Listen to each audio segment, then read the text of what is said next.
For example, tennis requires short agility drills more than long distance running. Long distance you can do once a week or once in 10 days just for the stamina building. But tennis requires short-term sprints, and those kind of things, we do it right outside a tennis court. There's a grassy area. We try and do it right there. Because the tennis court in the US is all hard courts.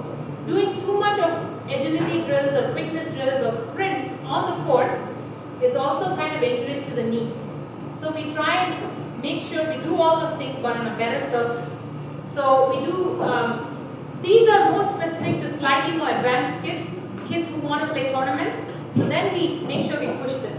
If we do the same kind of thing to beginners, we won't see them the next time. Okay? So we have to just make sure we tailor it to that level. Thank you. Hi, I have a question for you. Yes. Do you believe that successful entrepreneurs are born or are they made? And if they can be made, what are some of the qualities that go into the making of a successful entrepreneur? I don't think they are born. I think they are made. In the beginning, I never thought I was going to be a tennis coach or have a tennis academy. I really thought I was going to be a journalist. I did a diploma in journalism from London School of Journalism. I was also commentating for ESPN Star Sports. So I thought that's what I wanted to do. But then there was this calling that happened that I had to help juniors and I had to help them in their tennis. So as far as the entrepreneurs, whether they're born, I don't think I would not have known if I was going to be an entrepreneur or not if I'd been a journalist. But it just so happened, and I found that I had the capabilities to do this. What makes them successful? There are a couple of things. One is having the vision, really having a good vision that is at least light years ahead. You cannot have short-term visions. The goals are short-term, but the vision has to be really big.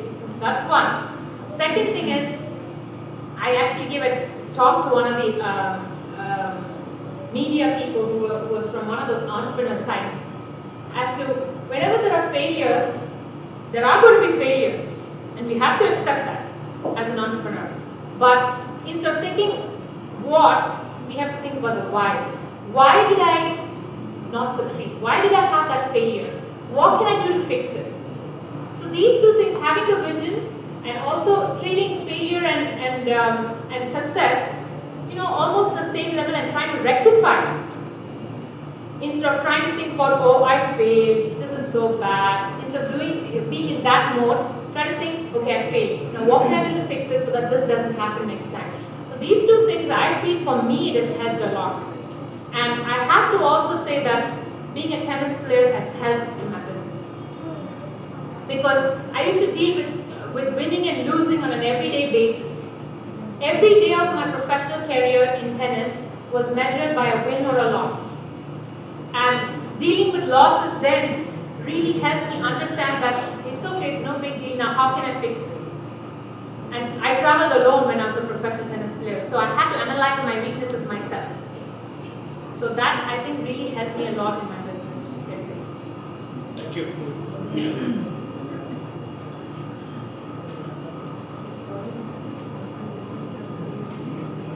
Hello.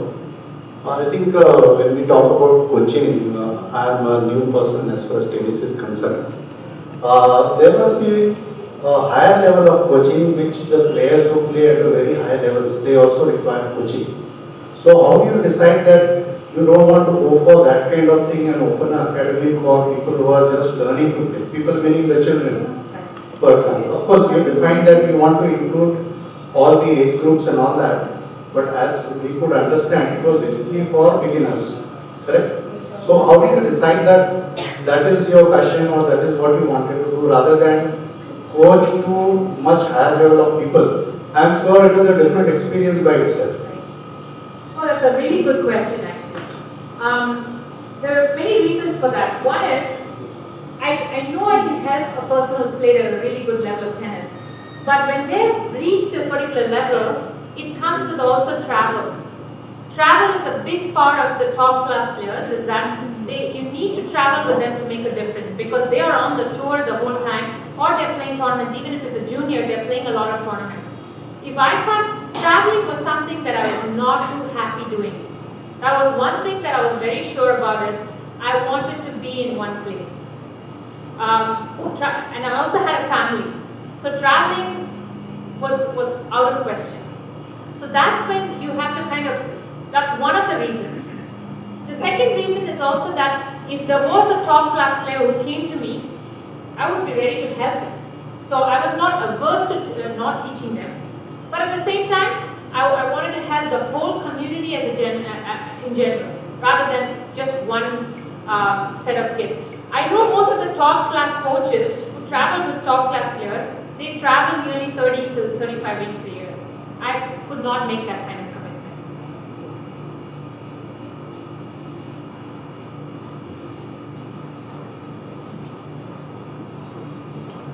I have a question for you. You were mentioning in your presentation that the pros who were working for you now, they shift and they look at your organization as a stepping stone, not exactly those words you mentioned. But then when you take these people, you definitely must be keeping in mind that they should be there with you for a certain period of time. So my two question is, what is the least period that someone has been with you? What is the maximum period that someone has been with you? Why? Okay, you answer that in my next question. Okay. No, go ahead. Okay, then why someone has left so early or why someone has left so late? And you must be spending a lot of time in teaching these pros to your methodology of working, your organizational structure, so that they become fully conversant with your business, with the complete scenario. And a lot of cost definitely would be getting incurred to you, right? So a lot of cost because of you have to train them to be comfortable with the whole business, right? So now if they are leaving early, what are you doing? So what we do, what we've learned over the past few years is basically to have an interim program for the pros themselves. So we have a 3-month interim program just to see if he'll fit into our academy first. If he'll understand our way of teaching before we can kind of make a commitment for him to stay with us for a long time. Tennis is very, very different from many other walks of life in the sense like each person have their own view of how they should be teaching. So to conform everybody to the same way of teaching is not easy. I've had pros who have left us in like 7 months, 6 to 7 months.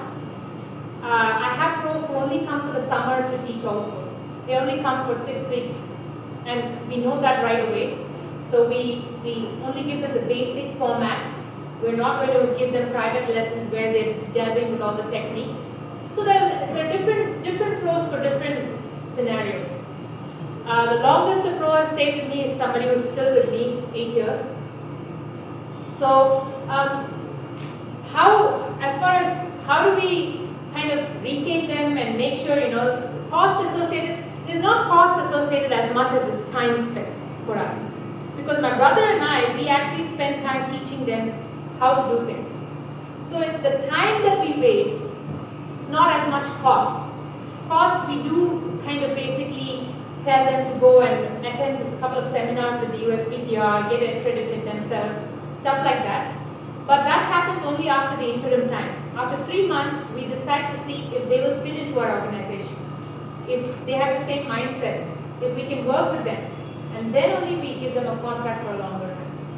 So that is really, that's the way we started working. In the beginning, we didn't have these kind of things, but now we've understood the market. A couple of pros were really good pros. They went to Facebook and stuff. They were kind of pretty upfront with it, because with a Facebook or a Google job, they were making a lot more money than they would as a tennis pro. And we didn't see any reason to keep them because that is best for their future. We have to be, accommodative of that. Normally, some rules say that 3 to 5 years of span is sufficient for a person to stay in an organization. The least is 3, maximum is 5. Right. If someone is staying more than that, so it means like he's getting too much into comfort zone, and the owner or the entrepreneur is not keeping on toes and making him work, or he is not getting any jobs outside. Right. So if someone is there with you for 8 years, why is he there for 8 years? Has he been consistently performing, or Like why? He is the best pro we have. So we have a need to retain him. Every child that comes to us asks for him. So there's no reason for us to let him go. He's motivated. He's like this. The graph is exactly like this throughout the year. He's not going to be overly enthusiastic, but he's not going to be down as well. So the children decide for us as to who we keep or not. If the children are asking for him to be on their court, then that means he's doing a good enough job. So that pretty much answers everything for us. Thank you.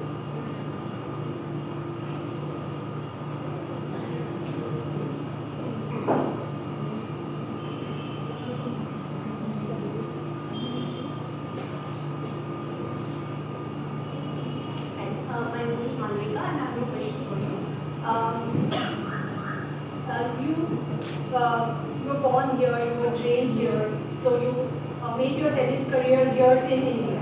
So as a case study, how are the kids trained there in US? Do you feel that they are trained better there? And how can we bring in the same coaching facility here back in India? Or to put it in other words, if you are asked to go back in time and decide at that time whether you would like to get coached here in India or trained here in India or back in US or someplace in Europe, what would you choose? I would not change anything because I had my father who was my coach. He was himself self-taught, okay? But he trained us morning and evening every single day. The only time when we would not play tennis is if it rained. That's it. There are no days off. Morning, evening, every day we trained. That's all we did. So for me, I could have not gotten that kind of concentration on me from any other coach in the world. But being self-taught himself, there was some area that could have been better. For example, error detection. I was really young when I started. My grip started shifting, but my father was himself self-taught, and I was hitting every ball into the court, but my grip was wrong. He didn't correct it because he didn't know any better. When I was 130 in the world and I wanted to get to top 100, that's when it hit me that my grip should have been better. But could I have achieved what I did without my dad? No. So I would not change anything. I just wished he could have detected my error early. That's all. Alright, but for the kids who are getting trained here right now in India, do you feel that there are coaches who need training, more training, some approach that needs to be changed, some diet, some exercises as someone asked, that Indian kids should focus on to be top-notch players in the world? It's a really good question. That was a very good question, because what I'm finding when I come to India is many coaches in pretty much the entire, wherever I've traveled, they feel like they know everything. That basically puts a stop to our learning. If Martina Navratilova says she has a lot to learn, then we are nowhere. So number one thing for a coach is he needs to kind of gain a lot more knowledge. And for this, I've always found, I've been telling it for years together, that instead of sending our children abroad for coaching, nowadays many associations send their children abroad for coaching for 1 month or 2 months. That's a complete waste of time and money. Complete waste. Because you should send the coaches there to get that training so they can come back and get that to so many more people in India. I've told that time and again to all the federations, but nobody listens to me. Just because I agree that children should have the exposure by going abroad once in a while. I'm not saying I'm against that. But at the same time, the coaches need to be trained better into what modern techniques are, to understand how tennis is working these days. They need to get accredited better. That will help. Just sending your child abroad to one coaching center where you don't even know the coach, they're in a group. I have seen myself in one of the top academies in the US where the child is getting trained by a third level of instructor. He doesn't even see the head person the entire time that he's there, but he came back and said, oh, I went to this academy. get anything out of it, I highly doubt it. Because I have myself hired level 3 instructors from those academies and I know what they're capable of. So you might as well have gone to somebody here. It would be the same. But it's a harsh truth for parents to take if I tell them that. But that's reality. So if you know, many of the associations should do a better job, they should think about sending the coaches abroad and get trained more. That would be the best way to do it.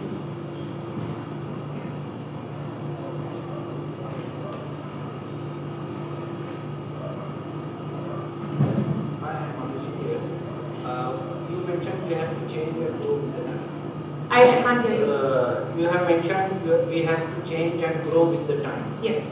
Is there a concept of virtual academy coming up in terms? You know, The question is, the reason why I asked this question is because presently in India there are certain academies which are concentrated on few cities. When we say really a good television, but the B-tier and C-tier cities where the players are interested, but then we don't have the facility. Or in fact, when we say facility, I am talking about a coaching facility, not an infrastructure. Infrastructure is there, but a coaching facility. So is there a concept which way we could meet via, as you mentioned that a 1 month child going for a 1 month is a waste of time and money. You know, it's a brand new concept. It's definitely doable. How effectively is still, we don't know. But I have done it in the past where I've asked people to send me a video of their kids and at least assess and gauge and give them some honest feedback. Because there have been times when the coach is not really being honest. And I have had people who have sent me videos of their children and asked me to give my feedback, and I've done that. And those kind of things are possible. But a one-on-one coaching for an hour is probably a little harder just because of the, you know, unless you have high-speed internet and you don't know exactly what's going on. So it's a little bit more trickier, but it's doable on a more like a playback level. You know, if they send you a video, you can give them feedback on a match. Those kind of things are possible. In fact, that's what I was telling my husband, that I wanted to do this on a more regular basis because it's very, very easy. And it also gives a lot of peace of mind to parents to know where they are. Started with Nagpur Center, as you are already planning with Yes. the district association, and that too very soon. Yes.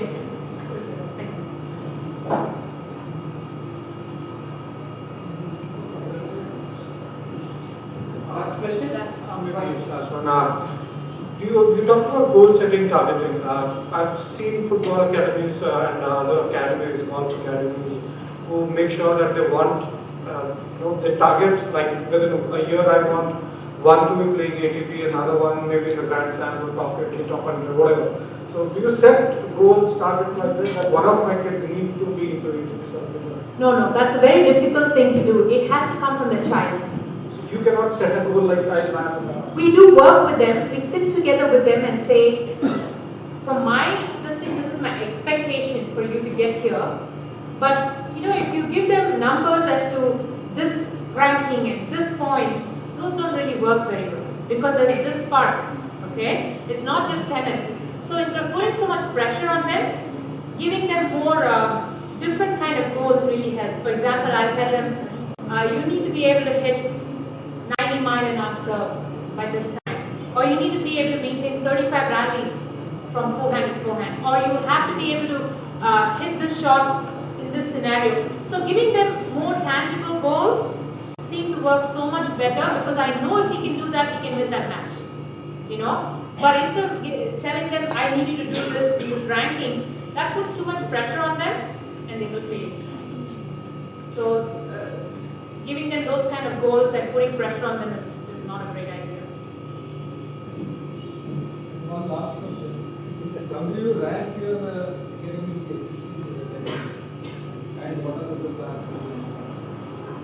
Amongst about 8 or 9 of them, we are now number 2. There's one academy who's doing better than us, mainly because they have a lot of these teenagers who go there, and they do have. When one teenager goes somewhere, the rest follow. it's not about